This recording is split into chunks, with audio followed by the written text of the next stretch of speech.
What do you call it when a Hollywood icon marries a billionaire, then sleeps with his son? Scandal. Pure scandal. And if you thought that was shocking, darling, just wait. Because when it came to forbidden liaisons, missing millions, and family feuds, nobody played the scandal game quite like Zsa Zsa Gabor. First, let's set the stage. The year was 1942. America was at war, but Hollywood was at play. And at the very center of it was one Hungarian bombshell with cheekbones sharp enough to slice glass and a tongue sharper still. Zsa Zsa Gabor. Zsa Zsa wasn't just any starlet, she was a professional wife. Over her lifetime, she collected husbands like other women collect diamond necklaces. She would marry 9 times and divorce almost as often. Her philosophy was simple. I am a marvelous housekeeper. Every time I leave a man, I keep his house. Her second husband, however, was her most lucrative catch, Conrad Hilton Sr. Yes, that Hilton. The hotel baron. The man who built the family empire long before Paris and Nikki were clinking glasses on reality TV. When Zsa Zsa married Conrad in 42, she was stepping into a dynasty. The Hiltons weren't just wealthy, they were old world wealthy, the kind of money that builds skyscrapers and bankrolls senators. But along with the gold and the glamour came a darker undercurrent, gossip. Whispers of fights, affairs, and family feuds so nasty they made dynasty look like a polite dinner party. Zsa Zsa claimed the marriage was icy. Conrad was older, stern, and deeply Catholic. He expected obedience. And Zsa Zsa was not exactly the picture of submission. They fought constantly, but according to her, one thing softened the marital tension. His son, Conrad Hilton Jr. And here is where the scandal begins. Now, the Hiltons had many children, but it was Conrad Jr., known as Nicky, who would allegedly catch Zsa Zsa's eye. He was young, handsome, and wild. The tabloids later dubbed him the black sheep of the Hilton family. He drank, he partied, and he dated every Hollywood starlet in sight. Elizabeth Taylor was even engaged to him at one point, until his temper and his bottle got in the way. But before Liz Taylor, there was Zsa Zsa. The rumor that Zsa Zsa carried on an affair with her stepson while still married to his father was whispered in Hollywood for decades. She didn't exactly deny it. In fact, years later, in her autobiography, One Lifetime is Not Enough, and in other accounts, Zsa Zsa Gabor claimed to have had a sexual relationship with her stepson, Conrad Nicky Hilton Jr., declaring that Conrad Sr. was so cold in their marriage, the only real affection she found in that household was with his son. Because of this bombshell confession, another rumor was born, that her one and only daughter, Constance Francesca Hilton, wasn't the child of Conrad Sr. at all. The rumors were that Francesca was fathered by Conrad Jr., her stepson. Let's pause there. Imagine the family tree. If that was the truth, that meant Zsa Zsa's daughter was both her child and her step-grandchild. Conrad Jr., of course, denied it. The Hilton family called the rumors absurd. But rumors and gossip are nothing if not persistent, and this story would go on to be repeated well into the 90s. Now, whether it was true or not, the claim was enough to keep the tabloids salivating for decades. And Francesca herself, she grew up caught in the middle of one of Hollywood's messiest paternity mysteries, forever branded the Forgotten Hilton. But the scandal didn't end there. Oh no, darling. That was just the opening act. Francesca Hilton, Zsa Zsa's only child, was born in 1947, the very year her mother divorced Conrad Hilton Sr. From the moment she entered the world, Francesca was at the center of a bitter family tug-of-war. Zsa Zsa adored her, but the Hilton family, not so much. Francesca was left only a fraction of her father's fortune, while the rest was poured into the Catholic Church and Hilton charities.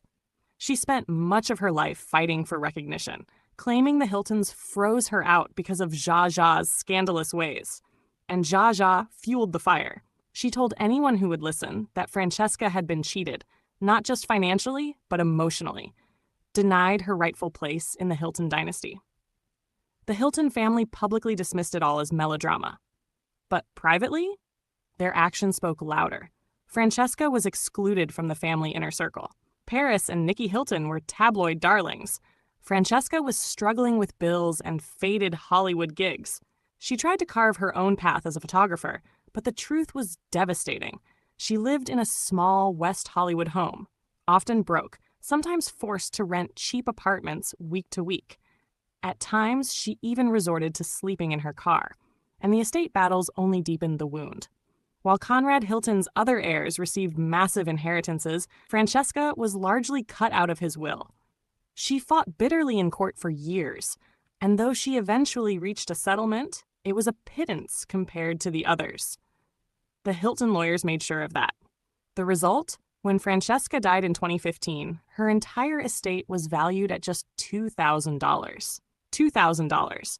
The granddaughter of a hotel magnate, the daughter of Zsa Zsa Gabor, left flat broke at the end of her life. And here's the thing. The Hilton family's coldness only fueled the rumors.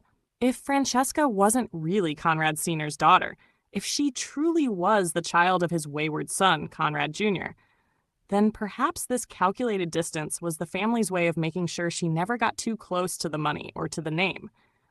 Maybe Conrad Sr. didn't feel the need to leave Francesca any real money in his will because he wasn't her father. Maybe. It was never proven. But the way the Hiltons treated Francesca, compared to their other heirs, made the gossip ring a little louder.